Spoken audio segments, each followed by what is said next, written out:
Hello friends, સ્વાગત છે તમારું મારા કિચનમાં। આજે હું તમારી સાથે શેર કરીશ એકદમ સોફ્ટ ચંપાકલી ગાંઠિયાની રેસીપી।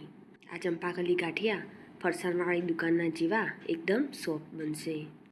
મારી રેસીપી તમને ગમતી હોય અને હજુ સુધી સબસ્ક્રાઈબ ન કરી હોય તો લાઈક, શેર અને સબસ્ક્રાઈબ કરજો। આ ચંપાકલી ગાંઠિયા આપણે પરફેક્ટ માપ સાથે બનાવીશું અને એકદમ સરસ બનશે। ચંપાકલી ગાંઠિયા બનાવવા માટે એક આપણે આ રીતે ચાળણી લઈશું અને તેમાં 2.5 કપ જેટલું બેસન લઈશું અને તેને ચાળી લઈશું। 1 કપ બેસનને ચાળી લીધા પછી આપણે બીજો 1 કપ બેસન લઈશું અને તેને પણ ચાળી લઈશું। હવે તેમાં 1/2 કપ જેટલું બેસન લઈશું અને તેને પણ ચાળી લઈશું। વજનથી જોઈએ તો 250 ગ્રામ જેટલું બેસન છે। બેસનને ચાળી લીધા પછી આપણે તેમાં 1/2 કપ જેટલું તેલ એડ કરીશું અને 1/2 કપ જેટલું પાણી ઉમેરીશું। 2.5 કપ બેસનના માપ સામે આપણે 1/2 કપ તેલ અને 1/2 કપ જેટલું પાણી લઈશું। હવે તેમાં 1 ચમચી મીઠું અને 1 ચમચી જેટલો આપણે ગાંઠિયાનો સોડા ઉમેરીશું અને કાળા મરીને આપણે વાટીને ઉમેરીશું। 1 ચમચી જેટલો અજમો ઉમેરીશું। હવે વિસ્કરની મદદથી એક જ ડાયરેક્શનમાં આપણે તેને સરસ એવું મિક્સ કરી લઈશું। આ ગાંઠિયા બનાવતી વખતે ગાંઠિયાનો જે સોડા આવે છે તે યુઝ કરવાથી સરસ એવા પોચા રૂ જેવા ગાંઠિયા રેડી થશે। સરસ એવું મિક્સ થઈ ગયું છે। હવે આ પાણીને આપણે બેસનમાં થોડું થોડું ઉમેરીશું અને લોટ બાંધી લઈશું।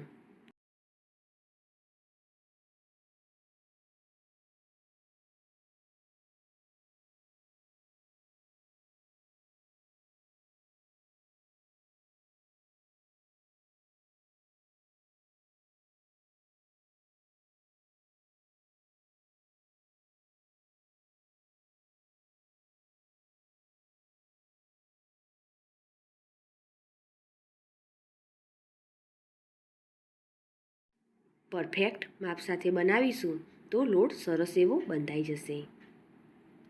ગાંઠિયા માટેનો લોટ રેડી થઈ ગયો છે। હવે આપણે તેને થોડું તેલ લગાવી લઈશું અને તેમાંથી આ રીતે 2 ભાગ પાડી લઈશું। હવે આ લોટને આપણે થોડું થોડું પાણી ઉમેરીને સરસ એવો મસળી લઈશું। લોટને આપણે મસળીશું ત્યારે તેનો કલર લાઇટ થઈ જશે અને ગાંઠિયા પણ એકદમ સરસ એવા સોફ્ટ બનશે।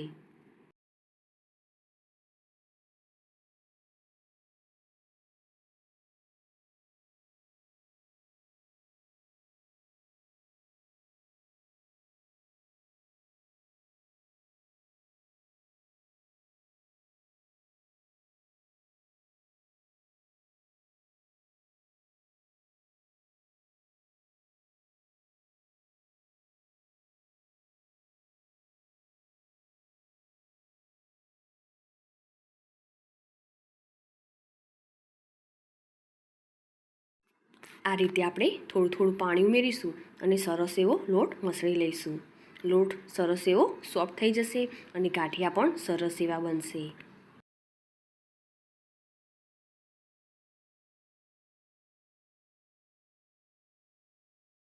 આ બંને લોટને આપણે કમ્પેર કરીએ તો મસળેલો લોટ એકદમ લાઇટ કલર થઈ ગયો છે અને ગાંઠિયા પાડવા માટે એ રેડી છે।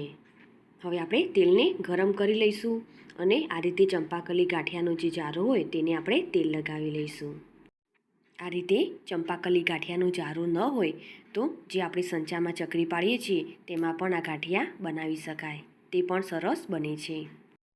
હવે આ જારાને આપણે આ રીતે કડાઈમાં સેટ કરી લઈશું અને તેના ઉપર આપણે તેલ લગાવી લીધું છે। હવે તેને આ રીતે આપણે પ્રેસ કરીને ગાંઠિયા બનાવી લઈશું।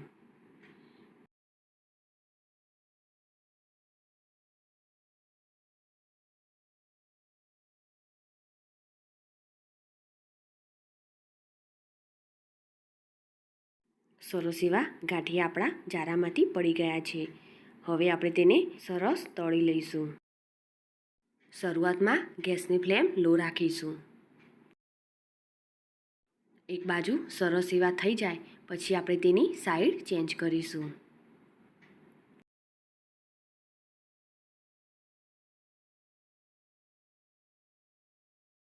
અને સાઈડ ચેન્જ કર્યા પછી આપણે ગેસની ફ્લેમ મીડિયમ કરી દઈશું.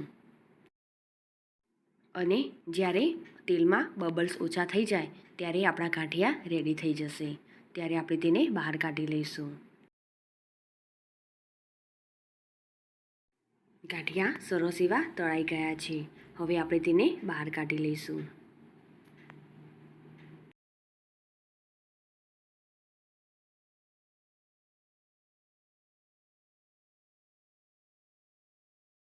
હવે તે જ રીતે આપણે બીજા ગાંઠિયાને પણ તળી લઈશું. ફરી આપણે ગાંઠિયા બનાવીએ ત્યારે જારાને થોડો સાફ કરી લઈશું અને ફરી તેને આપણે આ રીતે ગાંઠિયા બનાવી લઈશું.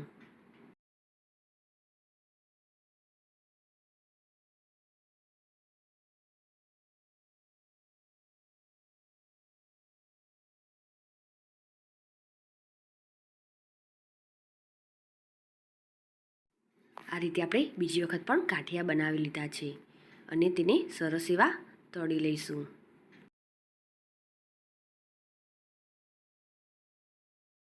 ગાંઠિયા સરસ એવા રેડી થઈ ગયા છે. હવે આપણે તેને બહાર કાઢી લઈશું.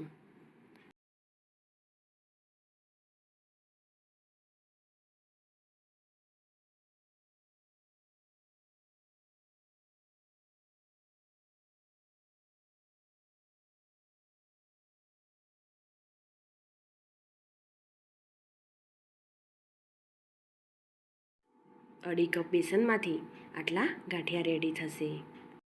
આ ગાંઠિયા એકદમ સોફ્ટ બને છે અને ફરસાણવાળાની દુકાન જેવા ગાંઠિયા ઘરે રેડી થાય છે. મારી આ રેસીપી તમને ગમી હોય તો ચોક્કસથી લાઈક કરજો. સાથે તમારા ફેમિલી મેમ્બર્સ અને ફ્રેન્ડ્સ જોડે શેર કરજો અને મારી આ ચેનલને સબસ્ક્રાઈબ કરી બાજુ આપેલ બેલ આઇકોન પ્રેસ કરજો જેથી નવી રેસીપીના અપડેટ તમને મળતા રહે. ફરી મળીશું આવી અવનવી રેસીપીના સાથે.